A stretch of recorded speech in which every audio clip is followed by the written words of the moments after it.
9 people, dead in a single night. No weapons, no tracks, no explanation. The villagers called it the Adze, and they were right to be afraid. Africa is the oldest inhabited continent on Earth.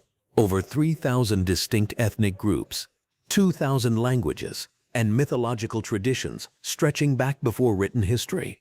Every culture that ever wrestled with the dark produced monsters. But Africa's monsters are different. They don't just kill, they punish, they test, they reveal exactly what a society fears most. Today, we are cataloging the most feared creatures in African mythology, not ranked by how dangerous they look, ranked by what they actually do. These are the entities that made entire communities change their behavior, build their villages differently, and pray harder than they ever had before. Let's begin. The Adze comes from the Iwi people of Togo and Ghana, and it is, without question, one of the most disturbing shapeshifters in world mythology. In its natural form, the Adze is a firefly, small, harmless looking. It drifts through the darkness outside your window while you sleep, glowing faintly, and you would never think twice about it. But the Adze is not a firefly. It is a vampiric entity that drinks blood, specifically the blood of children. It passes through closed doors. It passes through walls. It infiltrates homes that have been locked, barred, and blessed. And it feeds on the sleeping without leaving a mark that anyone can explain. Here is what makes the Adze uniquely terrifying. If a human being captures it, it immediately transforms into a human, and in that human form, it can possess people. The possessed person becomes something the Iwi call a witch, compelled to spread disease and death through the community. The Adze doesn't just kill, it recruits. The social implications of this mythology are staggering.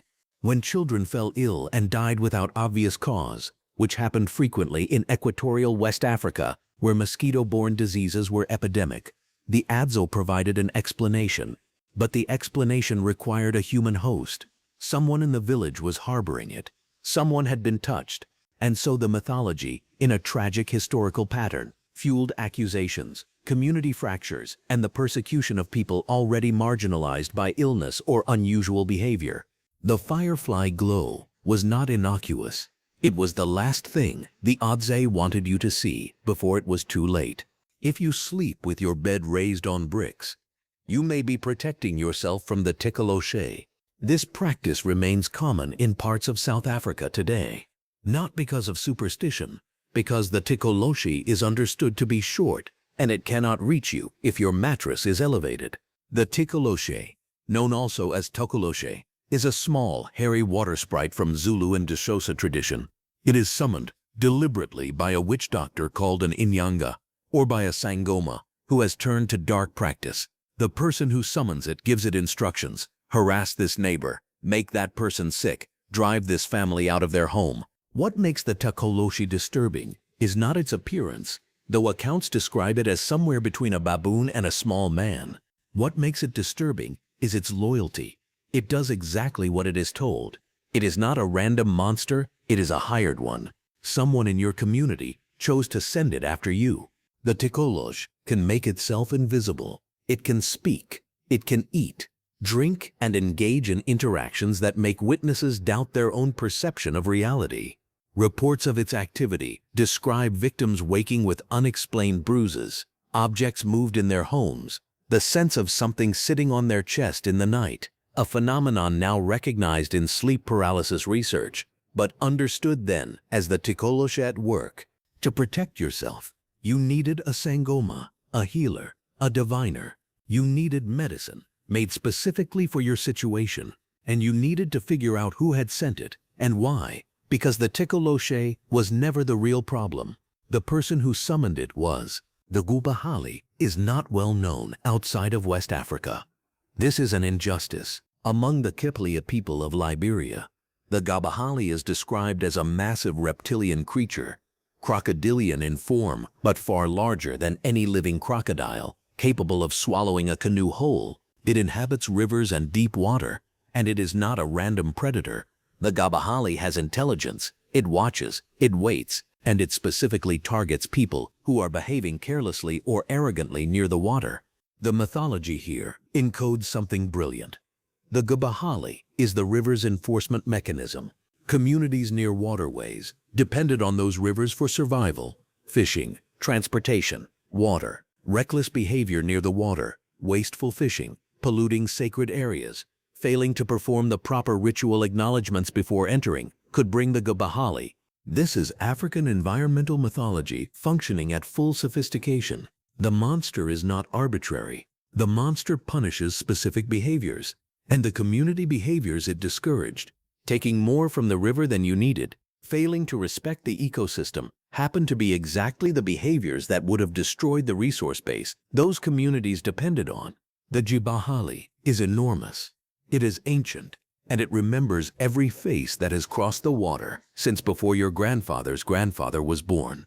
The Inkanyamba is a serpent the size of a building, possibly larger. Zulu tradition describes it as a gigantic aquatic snake or eel-like creature that lives in the large inland lakes and waterfalls of southern Africa, most famously associated with Howick Falls in KwaZulu-Natal province, where the Umgeni River drops 60 meters into a gorge. Local Zulu communities have considered that waterfall sacred and deeply dangerous for centuries. The Inkanyamba is a seasonal creature. During summer, it is said to fly. Yes, fly from its lake into the sky, where its movement creates violent storms, cyclones, and flooding. The creature's restlessness is the storm. When the Inkanyamba is agitated, people die. Several historical drownings at Howick Falls are attributed to it. There are documented accounts from the 1980s of local workers at the falls insisting that the drownings were not accidents, that the Inkanyamba had been disturbed, that the proper rituals had not been performed. When a KwaZulu-Natal Game Reserve conducted a photographic expedition in the gorge in 1995, local Zulu spiritual leaders warned them not to go. The team found nothing dangerous, but 2 members were injured in an unexplained incident on the water. The Inkanyamba is not just a monster. It is the spirit of a specific place, a specific waterway, linked to weather and season and the moods of the land itself. To anger, it is to anger the storm. If the Adze is Africa's vampire in spirit, the Asanbosam is Africa's vampire in flesh. Akan mythology from Ghana and Ivory Coast describes the Asanbosam as a humanoid creature with iron teeth and iron hooks where its feet should be. It lives in the forest canopy, specifically in the tops of trees, and it dangles its hook feet downward, waiting for travelers to pass beneath it. When someone walks under the wrong tree, the Asanbosam drops, hooks them, and drags them into the branches to drink their blood. The iron teeth are significant. Iron in Akan tradition is associated with the deity of metalwork, war, and labor. Iron is powerful, transformative, dangerous in the wrong hands. An entity with iron integrated into its body is something that has weaponized the most important technology of its era. The Asanbosam hunts in forests. It is patient. Unlike Western vampires, it has no interest in your home, your invitation, your neck. It is a predator that has optimized for a specific environment and specific prey behavior. The solitary traveler, the person who left the village alone, the hunter who went too deep. Variants across the Akan-speaking region include the Sasabansam, which is larger, bat-winged, with enormous eyes and a wingspan that can blot out the sun in a forest clearing. These are not the same creature, but they are cousins, products of the same deep forest, where the Akan knew that traveling alone was genuinely, physically dangerous. No list of feared African creatures is complete without the Popobawa, and no description of it is comfortable. Zanzibar is an archipelago off the coast of Tanzania, with a layered cultural history spanning Bantu, Arab, Persian, and Indian influences. The Popobawa emerged in the 1970s, which makes it, by mythological standards, extraordinarily recent, but it spread with a speed that suggests it was answering a genuine communal fear. The Popobawa is described as a one-eyed, bat-winged shapeshifter that attacks people at night. The attacks are physical, violent, and in descriptions reported during major panic episodes, including in 1995 and 2007. They involved hundreds of reported victims in a matter of days. During the 1995 outbreak, people across Pemba Island slept outside in groups, refusing to be alone indoors, burning fires through the night to keep the creature at bay. What makes the Popobawa extraordinary is the social dynamic it creates. Victims are told, and many believe, that the papabawa will leave them alone if they tell others about the attack. Silence makes you a target again, and so the creature spreads not through actual predation, but through testimony, through the social obligation to speak. This is mass psychogenic illness, intersecting with genuine communal fear, in real time. Whether or not the papabawa has a supernatural reality, its social reality is completely documented. It changed how communities organized themselves at night. It created solidarity through shared vulnerability, and it generated testimony that spread faster than any physical creature could travel. The papabawa is one of the only creatures in world mythology whose power is amplified by being talked about. The Ninki Nanka is the river dragon of the Gambia. Along the Gambia River, one of West Africa's great waterways, communities have described the Ninki Nanka for generations. A massive serpentine or dragon-like creature, possibly as long as 30 meters, with the head of a horse or a crocodile, scales that reflect light like mirrors, and a presence so overwhelming that merely looking at it directly causes illness or death. The Ninki Nanka is used across multiple Senegambian cultures as a disciplinary legend, specifically for children. Children who wander near the river, unsupervised, risk meeting the Ninki Nanka, and the threat works, because the Gambia River, like all large West African waterways, is genuinely deadly for unsupervised children. Crocodiles, strong currents, bilharzia, the river kills the careless. In 2006, a British expedition actually traveled to the Gambia to investigate the Ninki Nanka. They gathered dozens of first-hand testimonies, including from adults who claimed to have seen it. One man stated he had seen it from a distance, recognized it, looked away immediately, and spent the following week severely ill. He attributed his survival to having averted his eyes in time. The Ninki Nanka investigation produced no photographic evidence. It produced extensive testimony that these communities treat as eyewitness accounts of a real phenomenon. The Grootslang is ancient in a way that most creatures in this video are not. The Richtersveld, in the far northwest of South Africa, near the Namibian border, is one of the most geologically ancient and biologically strange landscapes on Earth. And according to South African Nama and broader regional tradition, it is home to the Grootslang, a creature described as an enormous elephant-snake hybrid, sometimes imagined as having the body of a serpent and the head and front limbs of an elephant, and sometimes described as more of a colossal serpent with inexplicable elephant-like intelligence. The mythology surrounding the Grootslang includes a creation narrative. The gods, early in the process of making the world, accidentally combined two powerful creatures into one. The result was too dangerous, too intelligent, too strong.